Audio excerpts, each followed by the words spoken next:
Dozens of people are dead after a train collision in southern Spain. I'm Holly Furfer in Atlanta. This is On the Scene. Officials say two high-speed trains collided after one derailed, crossed onto other tracks, and then plowed into a train going the other direction. At least 39 people are dead and 150 others injured. Emergency responders say they found passengers hanging out the side of windows when they arrived. Spain's transport minister called the accident extremely strange, saying the train was on a straight stretch of track and was relatively new. The cause of the crash has not yet been released. Fallout over President Trump's desire to take over Greenland is growing. British Prime Minister Keir Starmer is calling President Trump's threat of tariffs against allies completely wrong. Trump said Saturday that he would charge a 10% import tax on goods from 8 European nations, including the UK, because of their opposition to American control of Greenland. The president indicated the tariffs were retaliation for last week's deployment of troops from European countries to the Danish territory. Millions across the Midwest and Great Lakes woke up to temperatures 20 to 30 degrees below average. In Minneapolis, it was negative 29 degrees, and in Chicago, negative 19. And in the Sunshine State, a place where warm temperatures are expected, it's below freezing at just 27 degrees. If you're headed out to an MLK Day parade or celebration, be sure to wear layers and bundle up. The Department of Justice is vowing to press charges after a group of protesters stormed into a Minneapolis church and interrupted service. Protesters say the pastor works for ICE, and they say his operations have involved violent tactics and illegal arrests. Scripps News Washington correspondent Stephanie Liebergen joins us now live from our D.C. newsroom. And Steph, what potential charges could these protesters possibly face?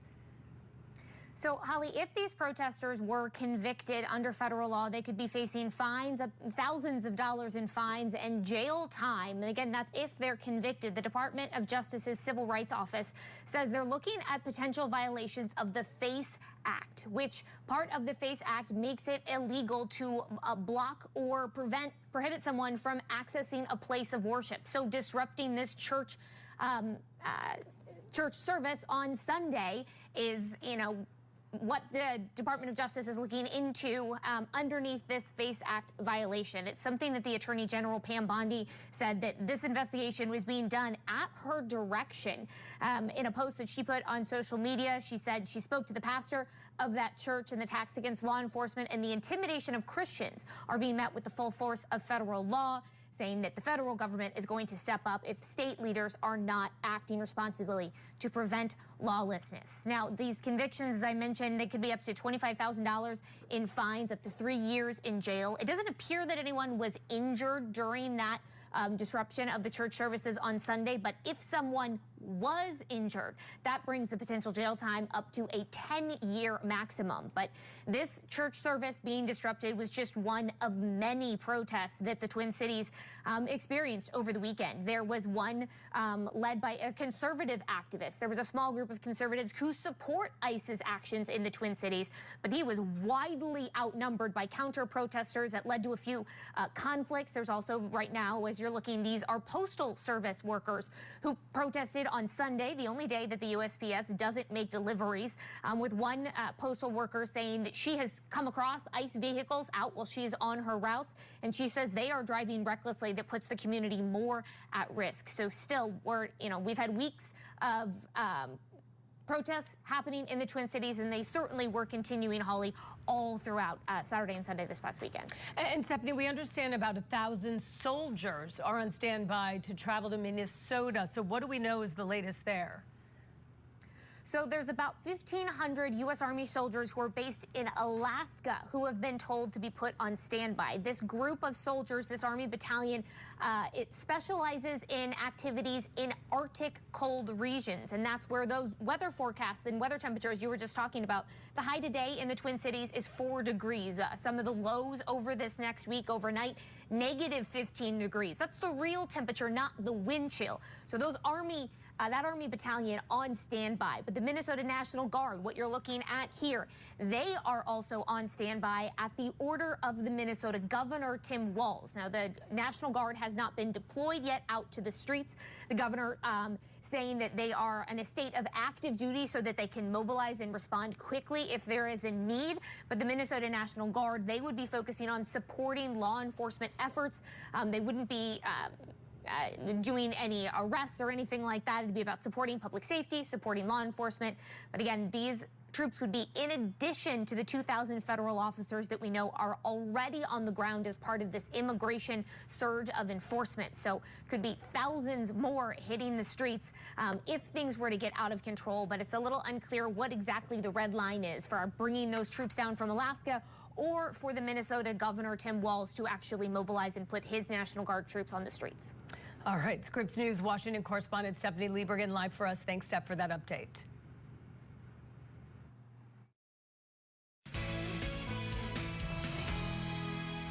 This property here in Belton is being offered as a potential home for an ICE detention center, not by the city, but by the county. I'm Ryan Gamboa, and I cover Cass County, Missouri, and I've been receiving calls about this and digging into it. It's one of the latest developments in ICE's presence in the Kansas City metro. So I heard the voices of political leaders and residents in the county. I said absolutely would be. That was Cass County Presiding Commissioner Bob Houston's response when Congressman Mark Alford contacted him if the county would host an ICE detention facility. Well, Cass County has always supported our law enforcement. Alford sent a letter to ICE on Friday, and he offered up some potential sites in Cass County, one on Belton's north side. It's going to bring jobs. It's going to bring added attention, of course, to our area, but I think in a good way, that we support law and order. Residents had mixed reactions on a potential facility, saying it would hit too close to home. I'm afraid for me, for my family, knowing what's going to happen next. Do I agree with everything that this administration does? No. What I do agree with is he's trying his best to deal with a rough situation. And personally, he's getting it done. The property was originally planned for a Cass County Sheriff's Office extension. That project faces challenges and rising construction costs. The city of Belton issued a statement on Friday saying it's not interested. This gives DHS an option, a supportive option of a community, a city, a county, a congressional district that actually wants to help. I think we're a long ways from discussions, or if they even have a discussion with us. Ryan Gamboa, Scripps News Group. A new bill here on Utah's Capitol Hill would crack down on underage marriages. From Fort Hood to Capitol Hill, I'm Bella Popduke reporting on Fort Hood. I'll share the message from some alleged victims of former Fort Hood Army Dr. Blaine McGraw and advocates for lawmakers in our nation's capital as they push for legislation to better protect our service members and their families.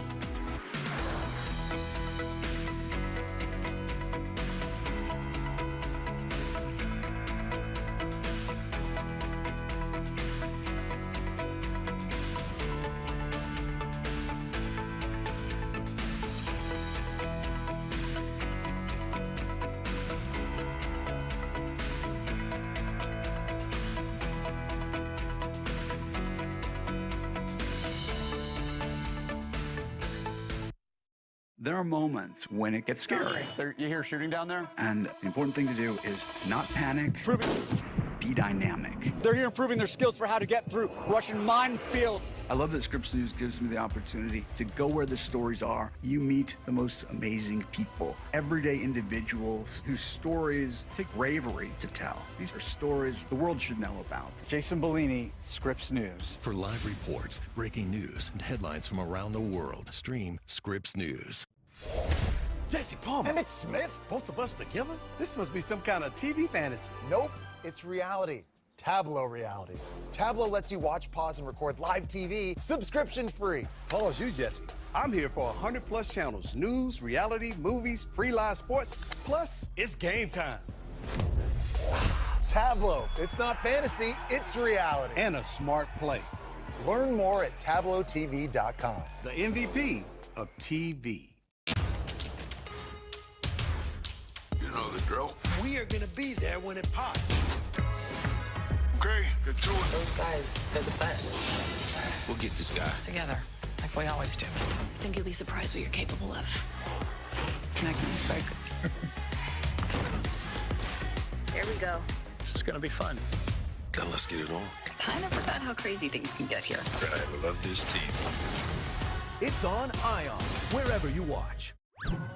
You got us banned from being room parents? I have never been more in love with you.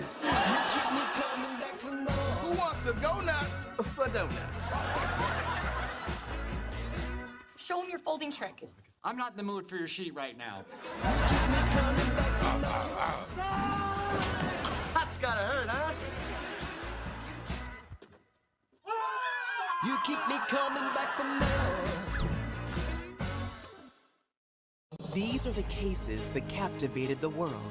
Couldn't keep my life straight. They were killed by their own children. That challenged the legal system and ourselves. Court TV, legendary trials.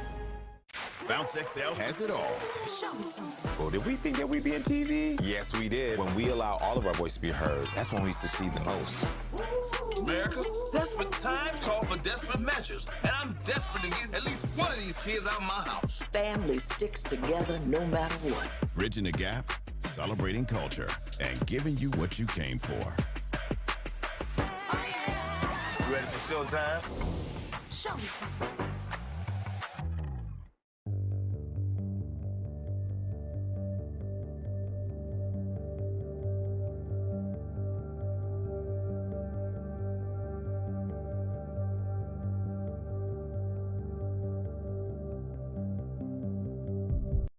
You're watching Scripps News, part of the Scripps News Group.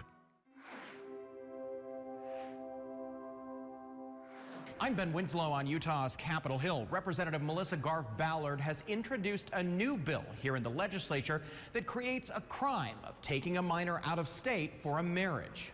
I'm not changing any of the Utah marriage laws. I'm just saying if you are trying to go around the marriage laws, or if you are someone who comes and takes a minor out of our state for those purposes, that's a problem.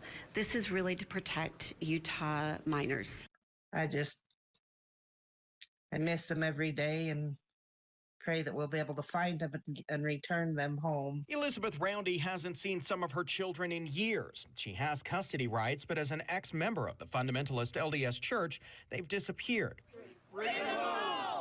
It's an issue law enforcement is aware of. She says she's concerned her daughter could get caught up in an underage marriage. We have report after report of Utah being the crossroads of drugs, human trafficking, sex trafficking. And right now with social media, it's so prevalent with individuals coercing minors to get married or to meet me and I'll get married so that you can come and get away from your families, and it's very manipulative. Representative Ballard says her bill is more broadly aimed at human trafficking and social media, but could apply to Utah's polygamous communities where underage marriages have been a problem in the past. Utah law says people can get married at 16 with parental consent and a judge's permission. Representative Ballard says she isn't planning to change that. This is really to say we do not want you in Utah to violate Utah marriage laws or try to go around them by just taking a minor out of state and then returning. Roundy says she does believe such a bill can be helpful. I'm really grateful that people are taking the initiative and trying to help us out, and it's my hope and prayer it'll help to protect all our young children from all these underage marriages that are illegal and terrible. Now, anti-human trafficking groups and advocates who work with people in polygamous communities say they want to study the bill before weighing in. It will be considered when the 45-day legislative session kicks off next week. Anyone with information on Roundy's children is asked to call police. Ben Winslow, Scripps News Group.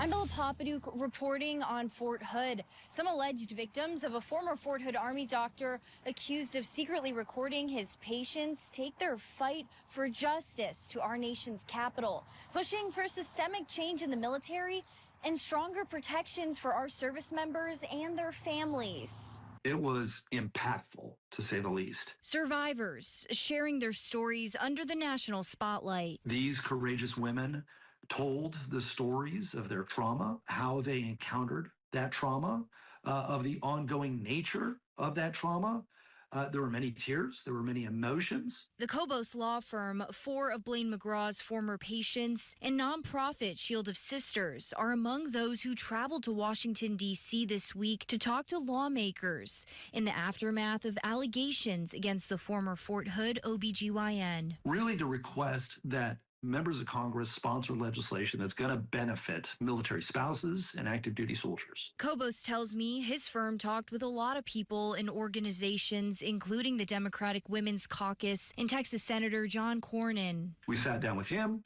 and we asked him to sponsor legislation that would impact military hospitals. And we got a great reception from every legislator that we met with. Cobos tells me the group's main focus was to call for mandatory chaperones in military hospitals during sensitive exams. McGraw is accused of secretly recording and sexually abusing his patients at 2 military installations, including Carl R. Darnell Medical Center. The Cobos law firm is currently representing 100 of McGraw's former patients in a civil lawsuit, while also filing Federal Tort Claims Act complaints against the Army. They're one of several law firms representing McGraw's former patients. We have filed suit. We have served Dr. McGraw. He's in jail, and he has not responded to that civil lawsuit. He has not filed an answer. He had an obligation to do so, but he did not do that. And so we have filed a motion for default judgment. Cobos tells me next steps include having open hearings with the Army, Pentagon, and Defense Health Agency to find out what they knew regarding McGraw and his allegations. Reporting on Fort Hood, I'm Bella Papaduke. Idaho lawmakers are discussing possible cuts to Medicaid expansion this session, a move that could affect nearly 80,000 Idahoans. And without Medicaid services for him, we would be not living in this home, and we would have definitely filed for medical bankruptcy more than once. Caitlin Cole's 8-year-old son has relied on Medicaid since the day he was born to treat his physical and mental disabilities. Through the Youth Empowerment Services Program, or YES, which helps kids under 18, he qualifies for Medicaid for his vision and occupational therapy. It was really hard to do. I have a advocate lady that calls me once a month from the Medicaid office to just make sure that he still qualifies. He has congenital nystagmus, which means his eyes shake and they don't work together. Cole says her son Kevin has been going to vision therapy once a week for 7 months. But for some reason, she told me last month he won't qualify now until he turns 9 this summer. We saw a 75% improvement in his vision, so it's definitely working. When he turns 9 in July and we go back to vision therapy, we'll have a lot of missed time to make up for. And he doesn't feel like he's getting the support or the services that he needs.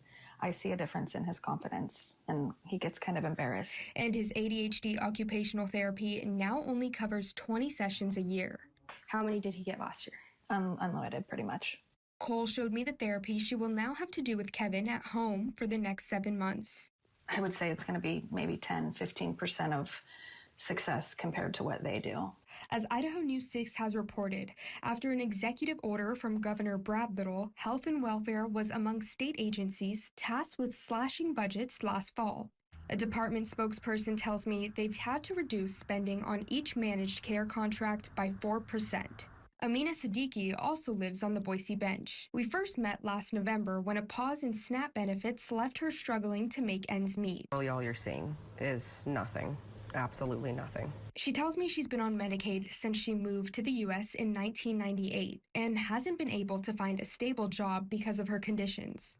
So I've had 35 doctor visits from 2024 to the very beginning of 2025. And when they calculated all of those costs, it was close to $2 million.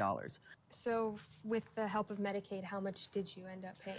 I paid almost nothing. Idaho Health and Welfare says youth crisis centers, children's residential care, and other key services for youth were held harmless. It feels very uneasy.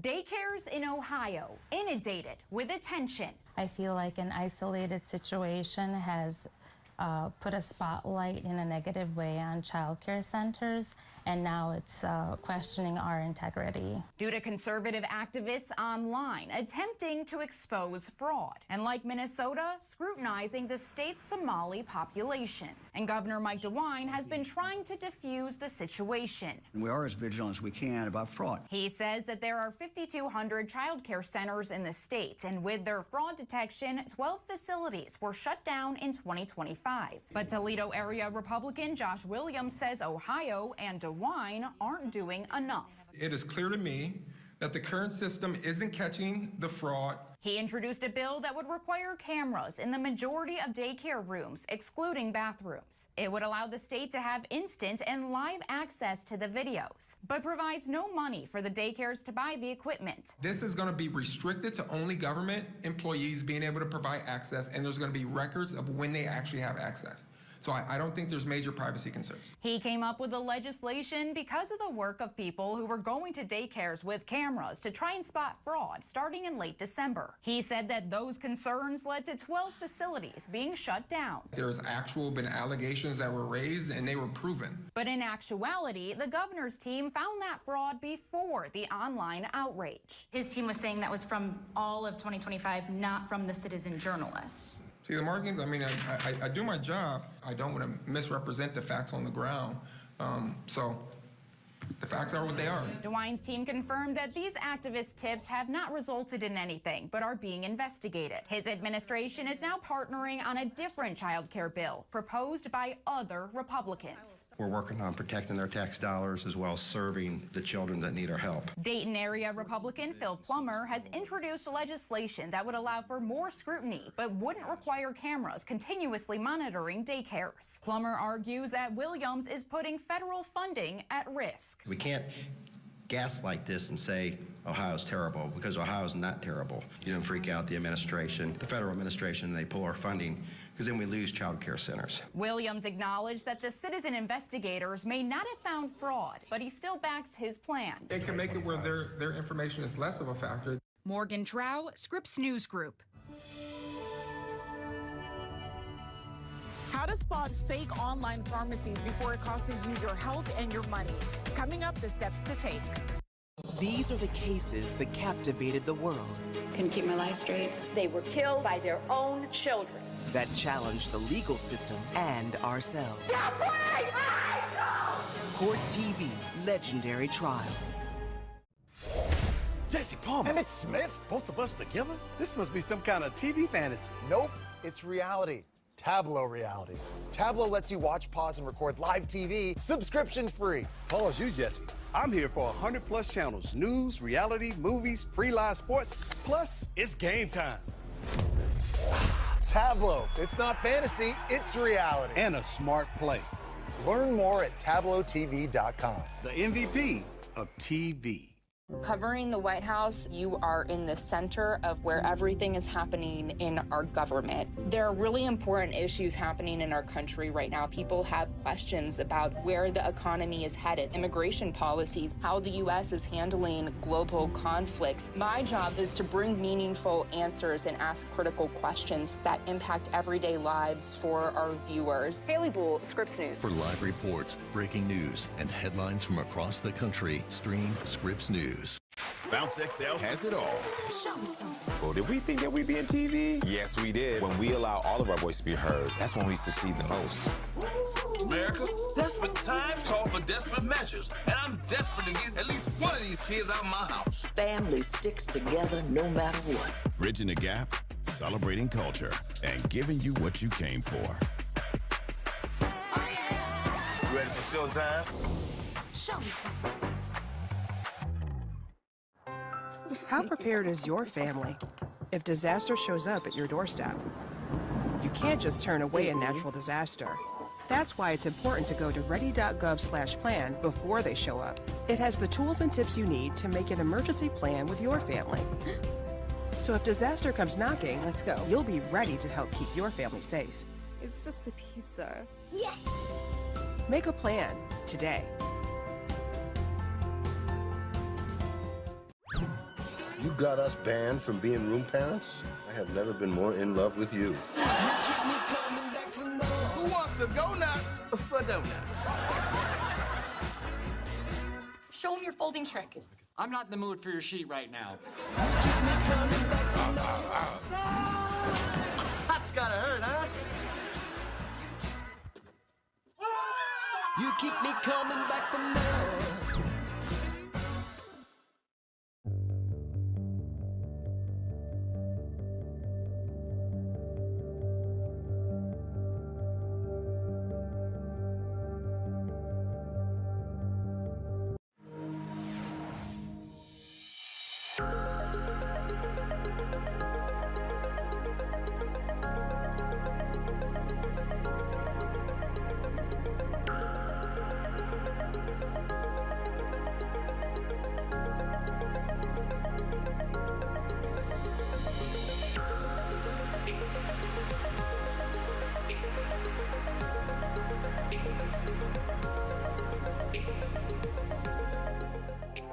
Buying medication online may seem convenient, but experts warn that it could come with some serious and even dangerous consequences.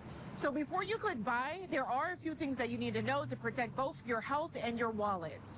I know exactly where to go to get my medicine, what to look for. Dana Hardgrove is a pharmacy tech, so she understands just how important it is to buy medication from trusted sources. I don't shop for stuff like that online. I'd rather go in the store and be safe than sorry. And experts say that caution is smart because counterfeit prescription drug scams are a growing problem, fueled by fake ads on social media and sites like TikTok. The National Boards of Pharmacy say 95% of online websites are illegal. Terrell says many of these fake websites look legit, but the medication could be improperly made, contaminated, or may not contain the correct drug at all. Why is it a problem? Because it's ease of access. It's way cheaper than normal. But this scam is different from others because buyers are putting their health at risk, not just their money. That's why Terrell says it's critical to watch for red flags. Red flag number one, if it doesn't require a prescription, doesn't require any medical intervention, that should be flag number one. He also says if the price seems too good to be true, it probably is. The safest option, experts say, is using a local pharmacy or a verified online pharmacy approved by your doctor or insurance provider. And that's exactly what Hargrove plans to keep doing. If I'm not sure, because I am still learning, I'm going to ask the pharmacist. Terrell also warns that buying medications online could put more than your health and your money at risk. Scammers could use those purchases to steal your personal information, so it's important to be careful. Shakira Hawkins, Scripps News Group. After the break, a live look at today's top stories.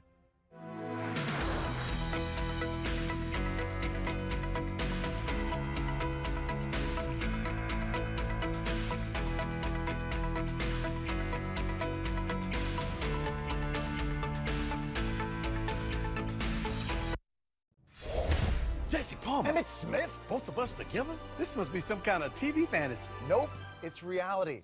Tableau reality. Tableau lets you watch, pause, and record live TV subscription-free. Pause you, Jesse. I'm here for 100+ channels. News, reality, movies, free live sports. Plus, it's game time. Tableau. It's not fantasy, it's reality. And a smart play. Learn more at TableauTV.com. The MVP of TV. Did an affair lead to double murder? The Commonwealth's Attorney's Office has secured an indictment against Brandon Banfield for the murder of his wife, Christine, and the murder of Mr. Ryan. Prosecutors allege the defendant planned to run away with the family's au pair. So he killed his wife and another man. He was saying, I'm gonna kill her, I'm gonna kill her. It's a case of sex, lies, and deadly deception. The Au Pair Affair murder trial. Live coverage continues Tuesday morning on Court TV. There are moments when it gets scary. You hear shooting down there? And the important thing to do is not panic, be dynamic. They're here improving their skills for how to get through Russian minefields. I love that Scripps News gives me the opportunity to go where the stories are. You meet the most amazing people, everyday individuals whose stories take bravery to tell. These are stories the world should know about. Jason Bellini, Scripps News. For live reports, breaking news, and headlines from around the world, stream Scripps News. How prepared is your family if disaster shows up at your doorstep? You can't just turn away a natural disaster. That's why it's important to go to ready.gov/plan before they show up. It has the tools and tips you need to make an emergency plan with your family. So if disaster comes knocking, let's go. You'll be ready to help keep your family safe. It's just a pizza. Yes!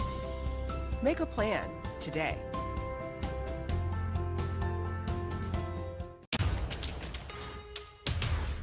You know the drill. We are gonna be there when it pops. Okay, get to it. Those guys, they're the best. We'll get this guy. Together, like we always do. I think you'll be surprised what you're capable of. Connect and focus. Here we go.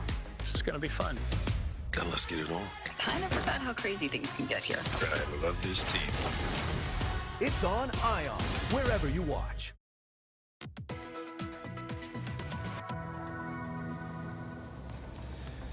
Well, it's half past the hour. I'm Andrew Rafferty in Washington, and here's what's making headlines at this hour. Thousands of people across the country are coming together in a powerful day of service and reflection to honor the legacy of Dr. Martin Luther King.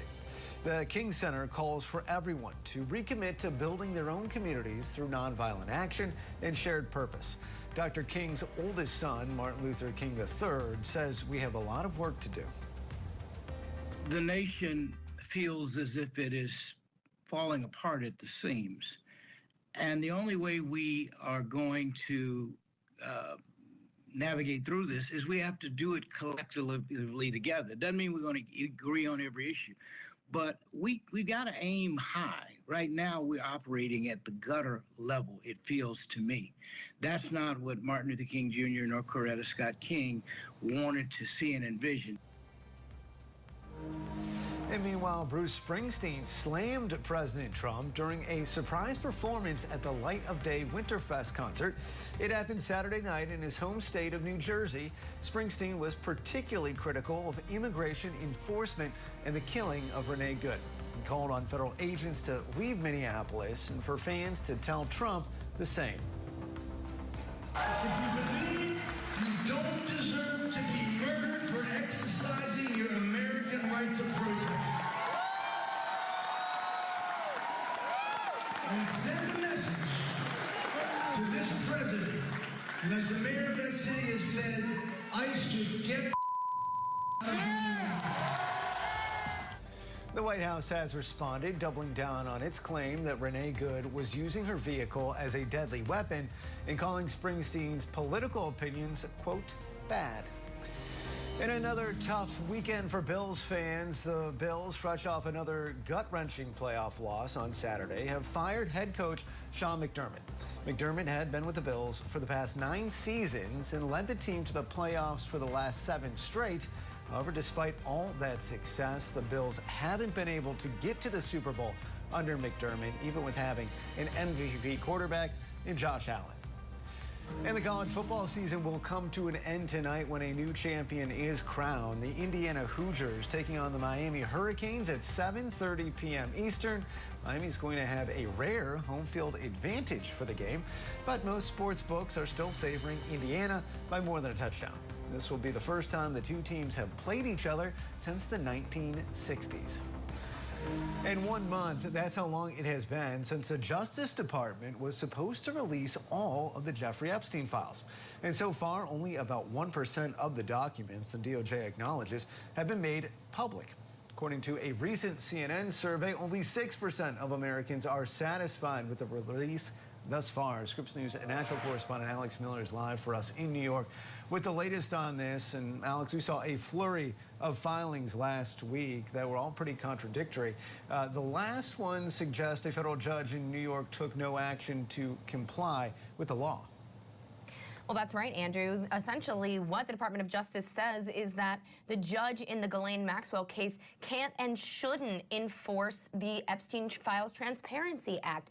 What this looks like is this filing came down late Friday evening, where it was a letter that was written to Judge Engelmayer. He is the one who was the judge in Ghislaine Maxwell's trial. And up until the Epstein Files Transparency Act was passed and signed into law, he had actually denied efforts to release any grand jury material, saying that he didn't think that it was really his place to do so. Once that law was passed, the bill was passed and signed into law, he essentially said, okay, now we should release these files. And what the Department of Justice is saying is that they don't think it's his place to do so. They filed this motion asking to block the appointment of an independent monitor, which we learned last week is something that Congressman Ro Khanna and Thomas Massie, the authors of the bill, are asking for. They say, the Department of Justice says, that those two men, the congressmen, don't have standing to get involved in this case. I want to read you a little piece of this filing. It says, the act does not provide a cause of action. This court may not create the action through judicial mandate. So what that really means is that the bill does not create an action for the courts to do, and therefore the courts cannot go further and mandate the release of these files. Now, that's exactly what the bill actually says, is that all files related to the investigation into Jeffrey Epstein and Ghislaine Maxwell need to come out, and this judge is a federal judge, and therefore it would fall under his purview. Congressman Massie, you just saw that tweet coming up. They are criticizing the administration for putting forward this request, saying, why is this administration working harder to hide the Epstein files than prior administrations did to cover up Iran-Contra and Watergate? We have not heard from the judge yet, not only whether he plans to appoint an independent monitor on this, or whether he thinks that the congressmen have standing to even bring these kinds of complaints. And so, Alex, what was the DOJ saying differently there than in other recent statements? So the other letters that we saw last week went to this judge, but also to the judge in the Epstein case. And essentially, they acted like they were moving along as fast as they could. In this letter, they said they had hired an additional 80 attorneys to work on this case day in and day out, that they had 400 people already working on it across multiple divisions within the Department of Justice. Now, they didn't give a timeline for when they think they can get these files out, but they laid out and have in recent filings many different ways that they feel like they are complying with this, saying that they're doing essentially the best they can with millions of documents that they need to go through. And even Congressman James Comer said last week, who is the chairman of the House Oversight Committee, which is doing their own investigation, he said that the Department of Justice is complying, or cooperating rather. And so you have these two letters that are really just kind of contradictory to each other, where the Department of Justice is saying we're working on this, and on the other hand saying to the federal judge you shouldn't be releasing the files that you have that are pertinent to this law. Yeah, and you listen to some of the Republicans, some who even supported that discharge petition, and it just doesn't feel like the political momentum is there in the same way it was 1 month ago. We obviously will see more when Congress returns back to Washington. Scripps News national correspondent Alex Miller for us in New York. Alex, thanks for that update.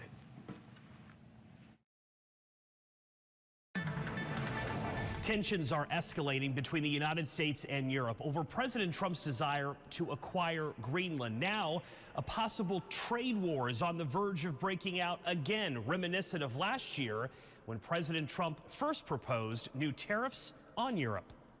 We do not want to be Americans! Protests in Greenland over the weekend as President Trump's desire to acquire the Arctic country appears to be intensifying. The president issuing new tariff threats to European countries who are supporting Greenland by committing troops to the country. In recent days, President Trump writing on Truth Social, quote, "These countries who are playing this very dangerous game have put a level of risk in play that is not tenable or sustainable. Therefore, it is imperative that in order to protect global peace and security, strong measures be taken so that this potentially perilous situation end quickly and without question." Starting on February 1st, 2026, President Trump writes, all of the above-mentioned countries, Denmark, Norway, Sweden, France, Germany, the United Kingdom, the Netherlands, and Finland, will be charged a 10% tariff on any and all goods sent to the United States of America.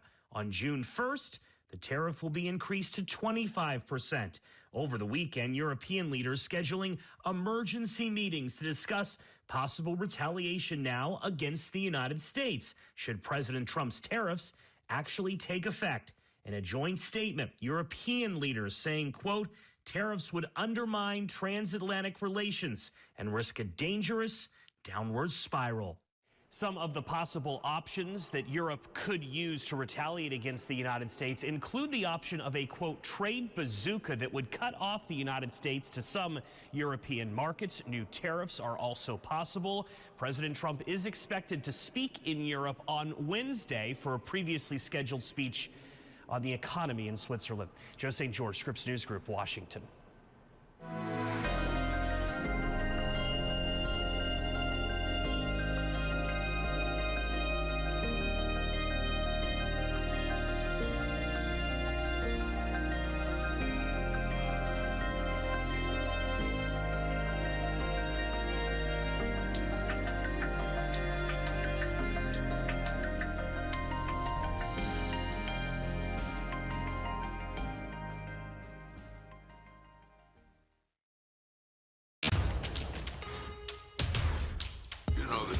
We are gonna be there when it pops. Okay, get to it. Those guys, they're the best. We'll get this guy. Together, like we always do. I think you'll be surprised what you're capable of. And I can focus. Here we go. This is gonna be fun. Then let's get it on. Kind of forgot how crazy things can get here. I love this team. It's on ION, wherever you watch.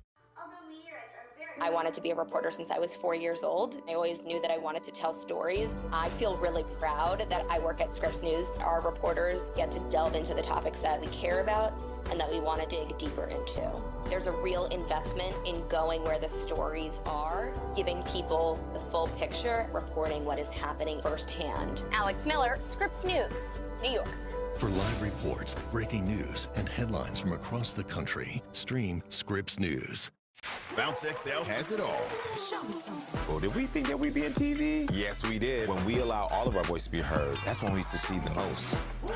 America, desperate times call for desperate measures, and I'm desperate to get at least one of these kids out of my house. Family sticks together no matter what. Bridging the gap, celebrating culture, and giving you what you came for.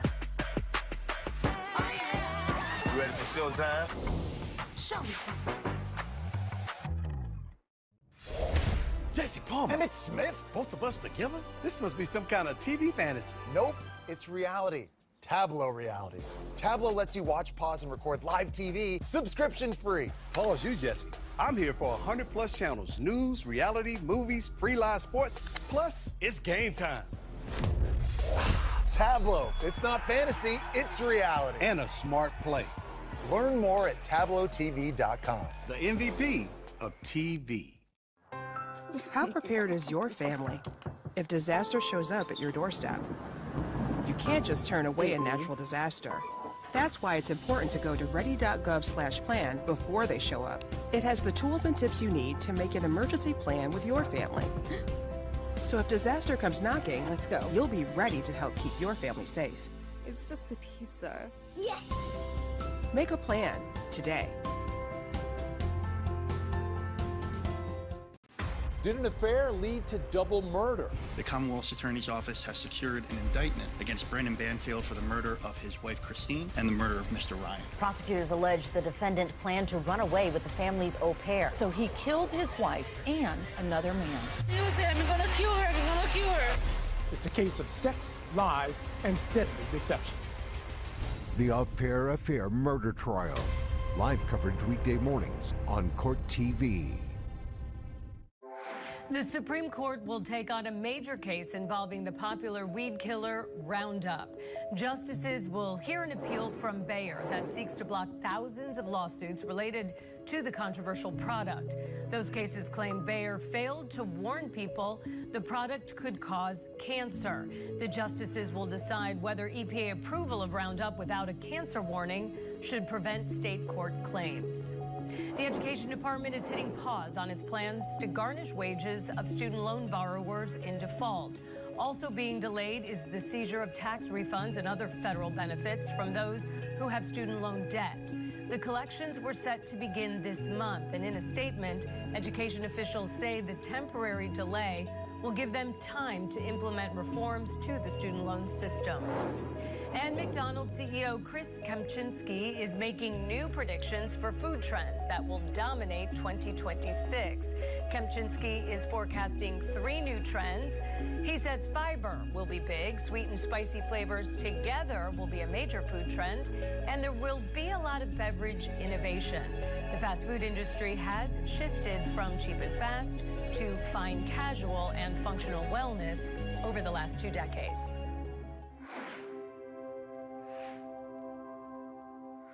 Living in San Diego isn't cheap, and new data shows the cost of rent has consistently dropped year over year, something that hasn't happened in almost 15 years. But is it enough for renters to notice? We asked around to find out. It has gone down?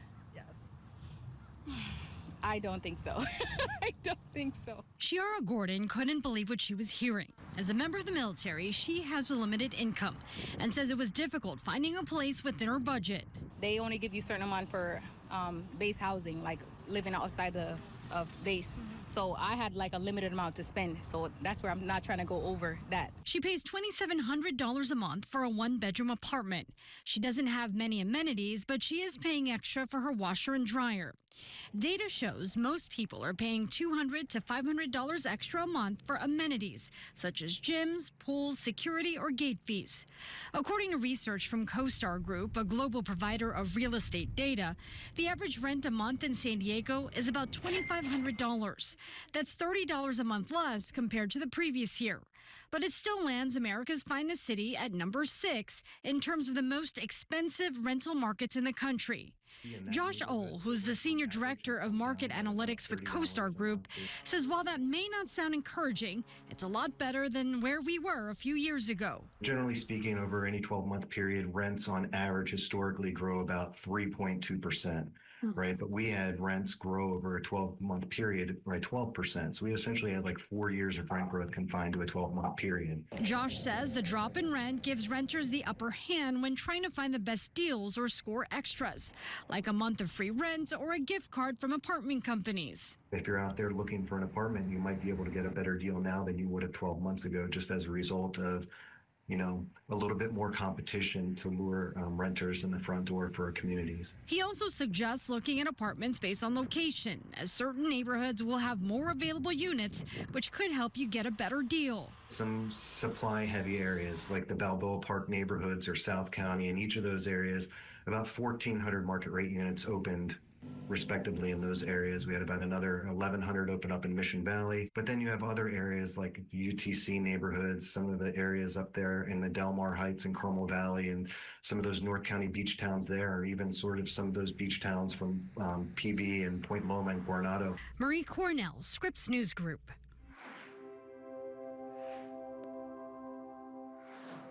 I'm Michael Paluska.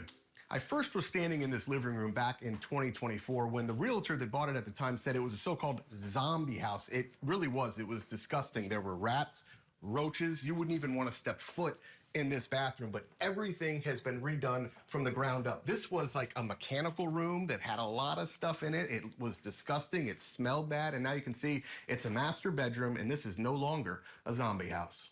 Look at this. This is wild. From the first days the house was getting cleaned up, we've followed its transformation from the rats. I'm sorry. There's a rat. It jumped out on me. Oh. To the roaches and the mystery surrounding the death of the previous owner. The auto pay ended. The bank started to get suspicious, and they're like, what's going on? They tried to get a hold of him. They couldn't get a hold of him, so the bank sent out a representative. Representative went inside the house and thought they saw a Halloween decoration. It was not a Halloween decoration. It was the skeletal remains of the owner, and they had been there for a while. St. Petersburg Police tells Tampa Bay 28 the case is currently inactive. The body too decomposed for the medical examiner to determine the cause of death. So during COVID, when a lot of people just weren't outside and just staying inside, no one went to check on him, and they said he was a bit of a recluse anyway, so he's just a private person, didn't go outside, and was not close with any of his family, and yeah, it's just kind of like the perfect storm, essentially. Alex Jandik's specialty is finding so-called zombie homes, the most rundown houses on the block. He sold this one to Andrew Strong, a real estate investor who for more than 7 months worked tirelessly to gut the home, turning the disheveled home from a 1-to-1 to a 3-bedroom, 2-bath. This house got the full night.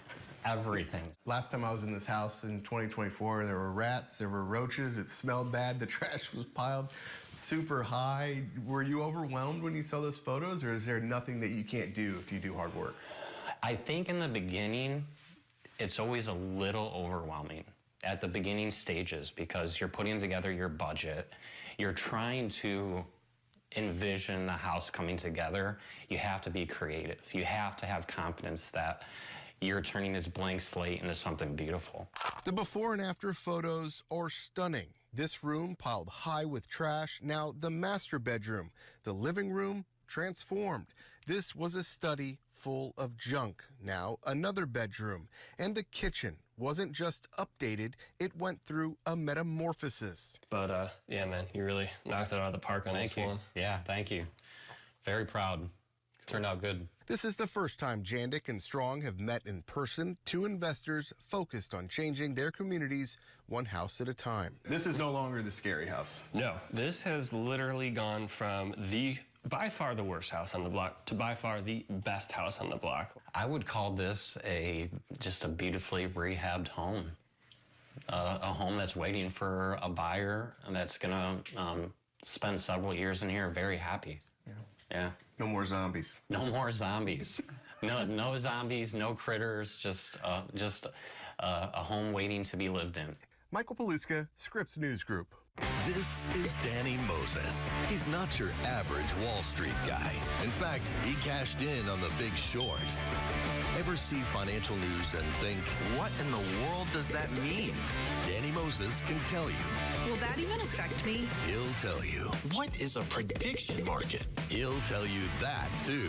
The Danny Moses Show premieres Friday at 7. Stream on Scripps News and watch on Scripps News YouTube channel. You got us banned from being room parents? I have never been more in love with you.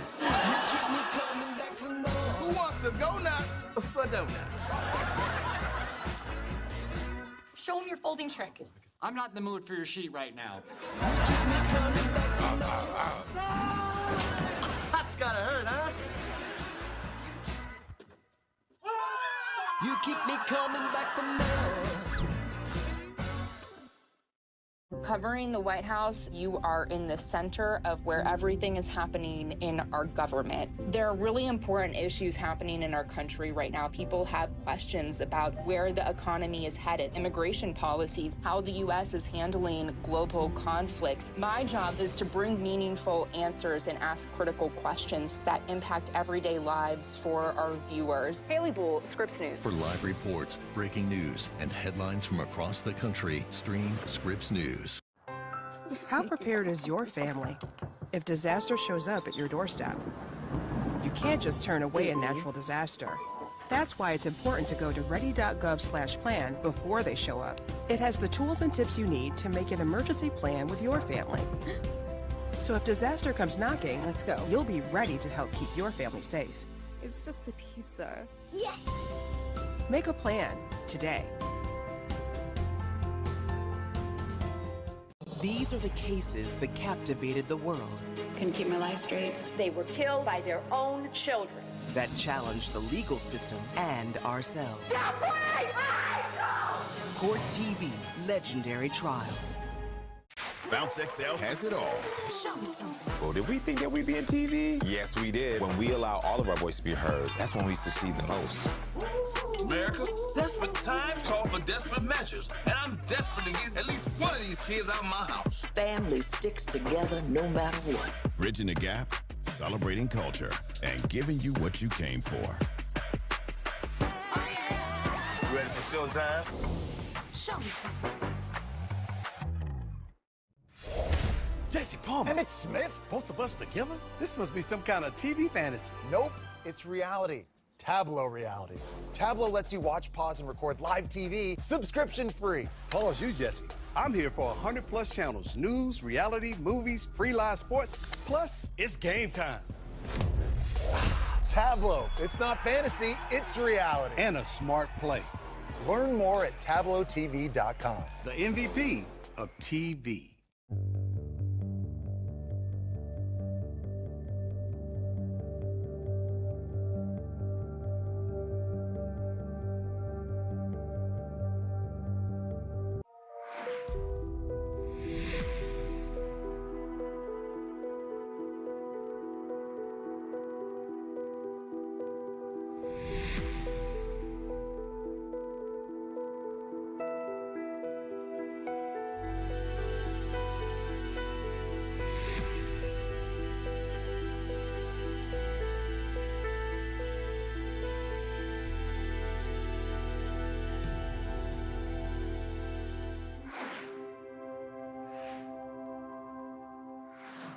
In 6 months, Shawnee wants you and all other hundreds of thousands of anticipated visitors to know that it's ready to give you the perfect event to elevate your World Cup experience. This summer, downtown Shawnee will transform into a one-day music and beer festival extravaganza. Okay, obviously come June 20th, you won't be fighting the cold in your winter jacket like I am. Come on, let's take a look at how we got here. Eddie Crane says this started with a vision. If you are English as a second language or not at all, in the title, it describes what it is. You know, Americana music and ales, music and beer. This is where all the magic happens. We're creating wort that's going in here. We'll do 10 barrels of that. Nathan Ryerson is one of Friction Beer's owners. We try and always have some English styles, but like, how can we appeal to people, show them, you know, some very unique American style beers that they may not get to experience other places? We are a big soccer bar. We hosted the Euros last year, and we were England's watch party location. The Shawnee Chamber of Commerce is also part of this collaboration. We are using funds from the guest tax that guests to the city that stay in our hotels pay, and that fund is helping to offset some of the cost of putting on the festival. Let's unpack that. So let's say you've got a short-term stay at a hotel here. As part of your stay, you're paying a guest tax at a rate of 8%. That money goes to the city's transient guest tax fund. The Shawnee Chamber of Commerce is using money from that fund to pay for Americana and ales. The total event budget is $110,000. Let's show them what Kansas City can do, but more locally what Shawnee does. So with 6 months to go until the main event, and hopefully the warmer weather that will come with it, Shawnee wants you to know that it's ready to welcome the world. Elise Schoenig, Scripps News Group.